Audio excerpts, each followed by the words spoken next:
What's good, y'all? Marion Gates, also known as Phenomenon.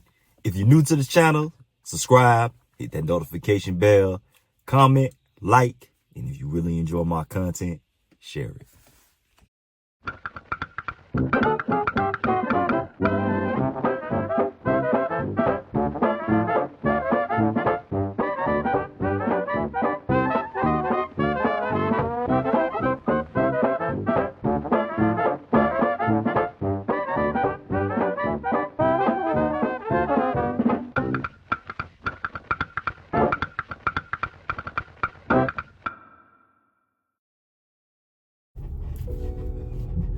Fanboys, you're not gonna like this video.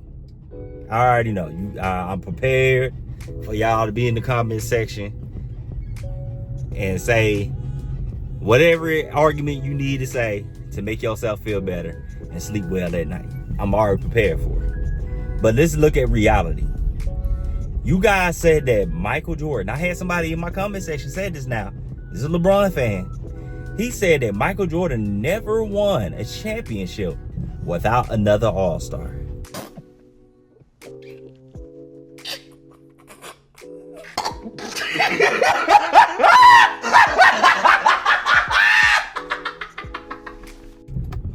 Then he said, LeBron, that's something that LeBron has done. Oh, really? Okay, so by your logic, we're using your logic, by your parameters, let's define what an all-star is. Are you going off of what that player did that year? Or are we measuring them by their all-star appearances that they made in previous years or years after? Because Scottie Pippen in 1991 did not make the all-star team.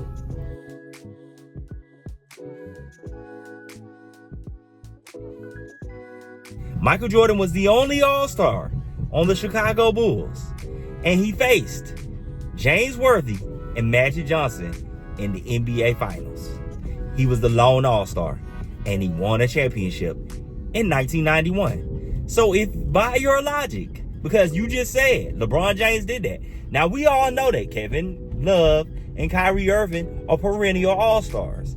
But the year that he won the championship, when they came back from 3-1, they did not make the all-star team, and that is the year that you mentioned. So if you're going to apply, this is what I mean. This is how you can't say you're winning a debate or that you're debunking what I'm saying.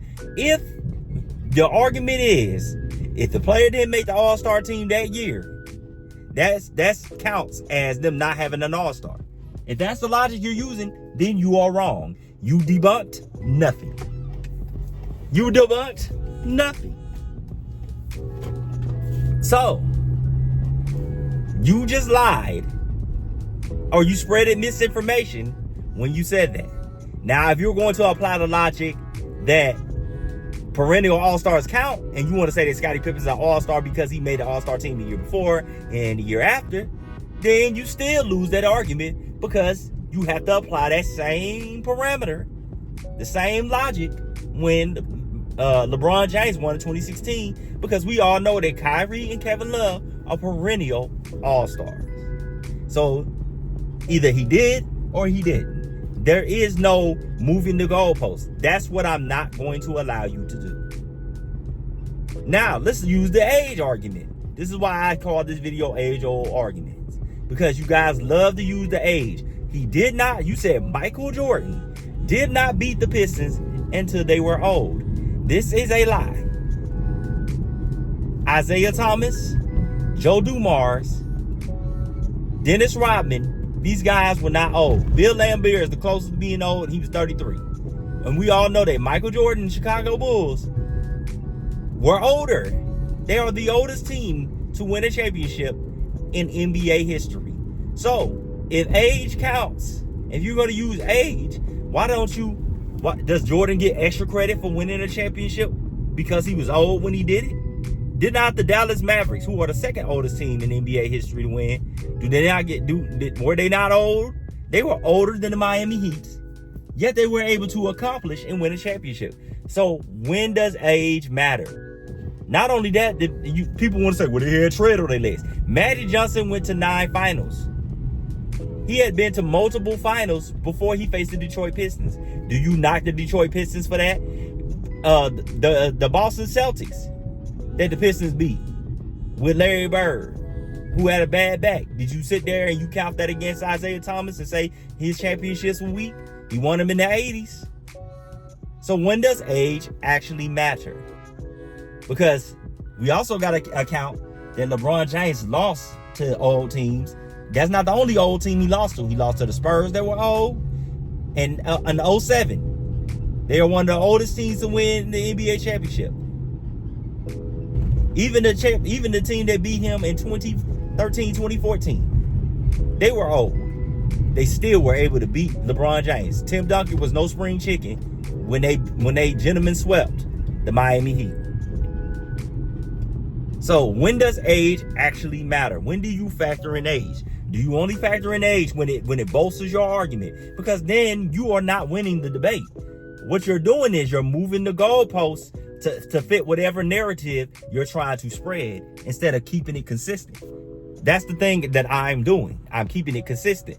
Because when I argue, this is what we do. This is why we have channels like mine that debunk you guys' narratives. Because what you guys do is you move the goalposts and you give LeBron all these extra props for doing what he's supposed to do.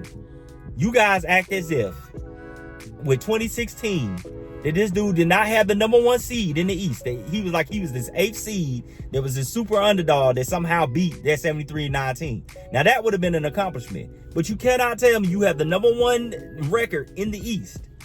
You're the number 1 seed in the East. And you beat a team that you were supposed to beat the year before. And I was supposed to all of a sudden jump for joy because somehow you came back from 3-1. Why were you down 3-1 in the first place? That is not a positive thing. How did you even get up in that situation? And if you're good enough to come back from 3-1, that means you had a good enough team to beat them in the first place. These are things that I think about. Also, you got to keep in mind that an old Celtics team took them 7 games in 2012. 7 games it took them to beat that Celtics team. That Celtics team had them down 3-2. And LeBron had to ball out 2 games. Game 6, that dude had to play out of his mind. And they won in Game 7. Then the Pacers, that had 0 top 75. Because if you're going to use the top 75 argument, you also got to apply that same logic. How was a team with no top 75 player on it able to take LeBron and the Big 3 Miami Heat 7 games in 2013 in the Eastern Conference Finals? How was this possible? Because you guys love to bring up Barkley. Who did Barkley have? You love to bring up Clyde Drexler and the Portland Trailblazers. Who did they have? You love to bring up, the Seattle Sonics. They had Gary Payton. Like, you only like to single out. Then you try to laugh at John Stockton and Karl Malone like they weren't balling. And keep in mind that Dennis Rodman didn't make the All-Star team in 97 and 98.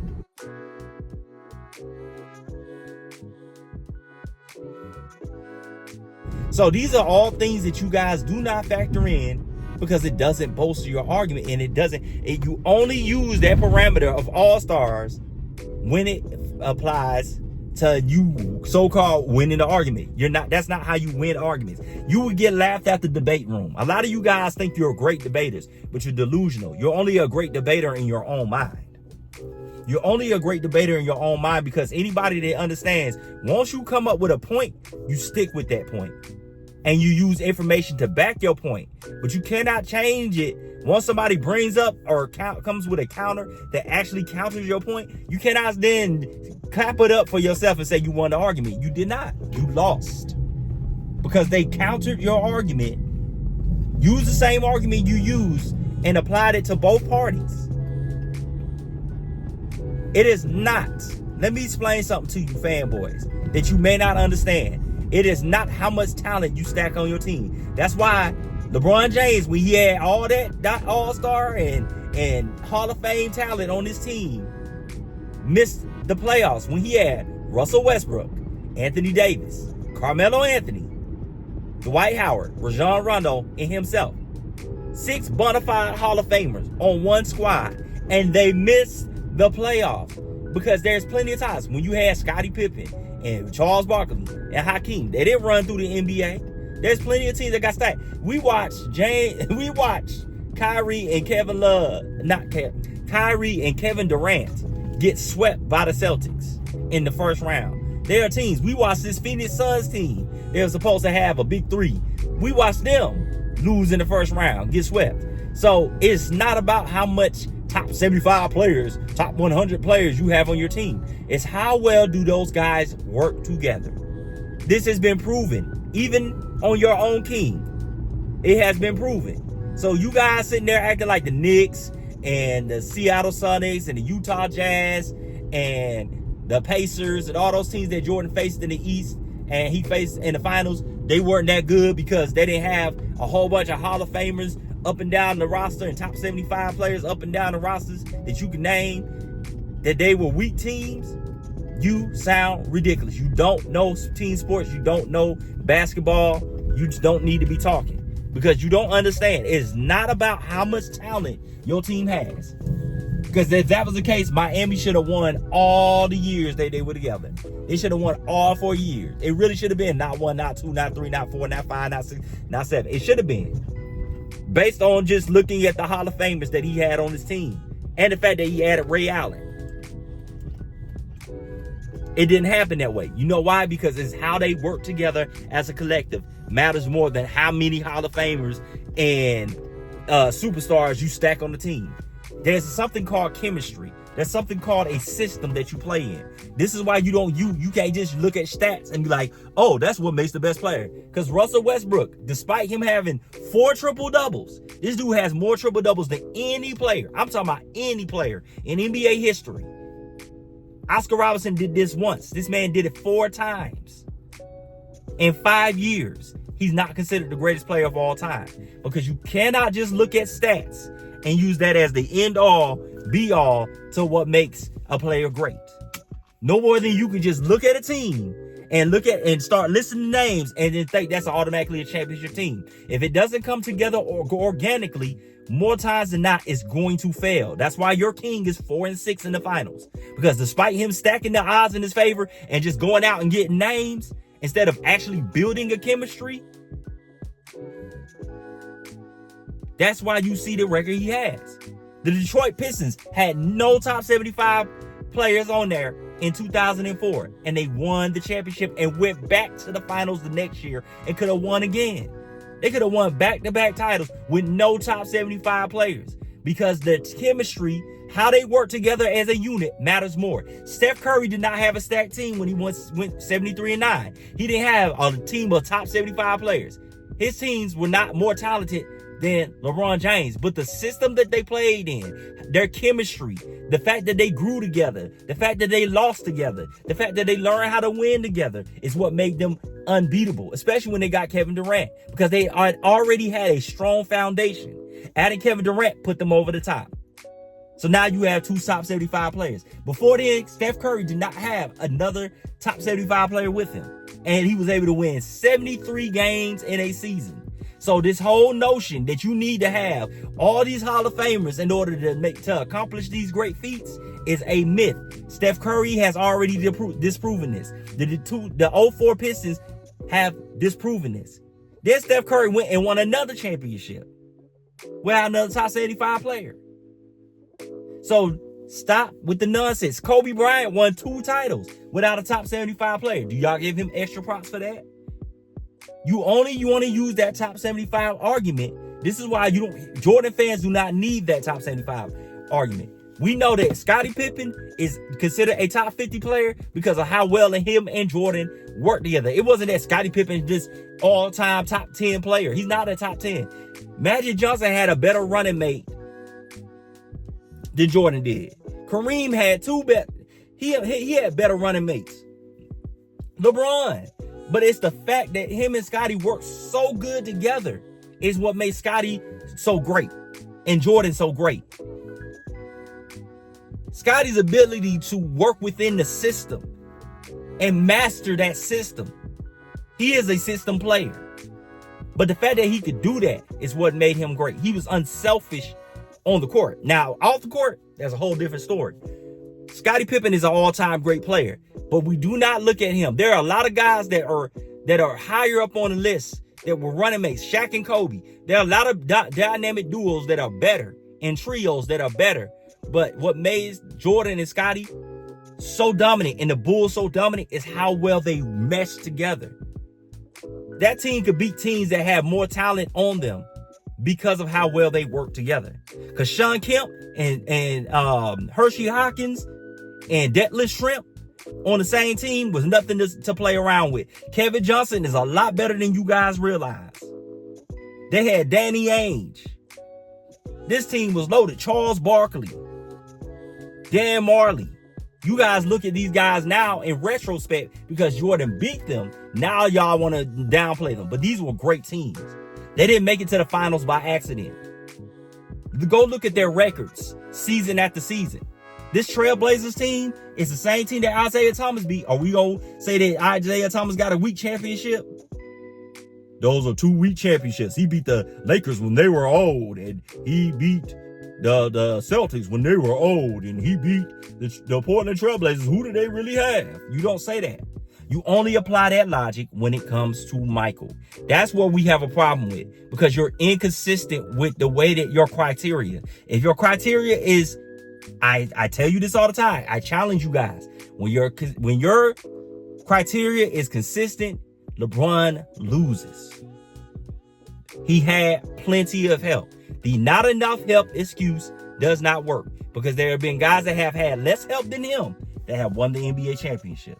There are guys that have had less help than him that had no top 7. There were teams, I just mentioned teams that had a team that had no top 75 player that won a championship. Kobe did not have another top 75 player. Won 2 of them things. Steph Curry won 2 without another top 75 player.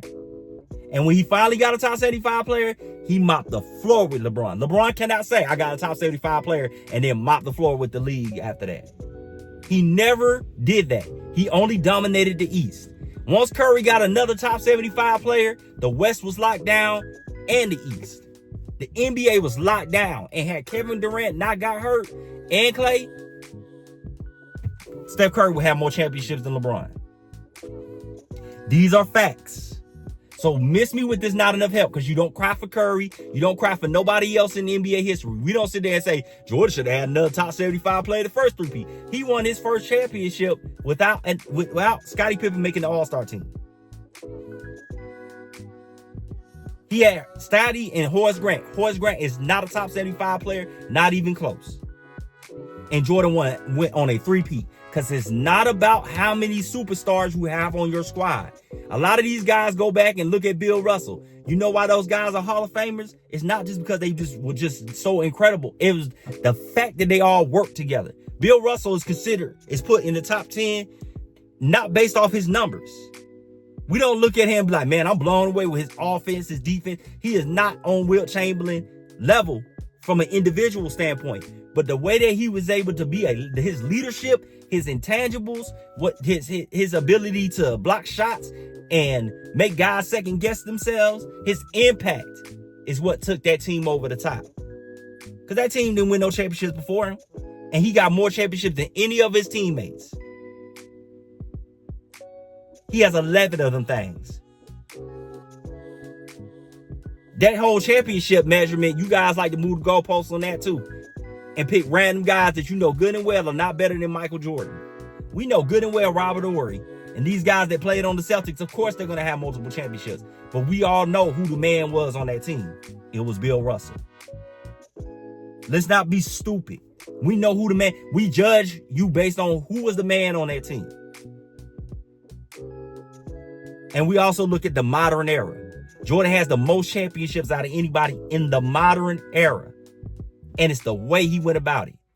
Don't all of a sudden now talk about how weak his era was, because it still was top heavy. Even when Jordan came in the league, the East was top heavy.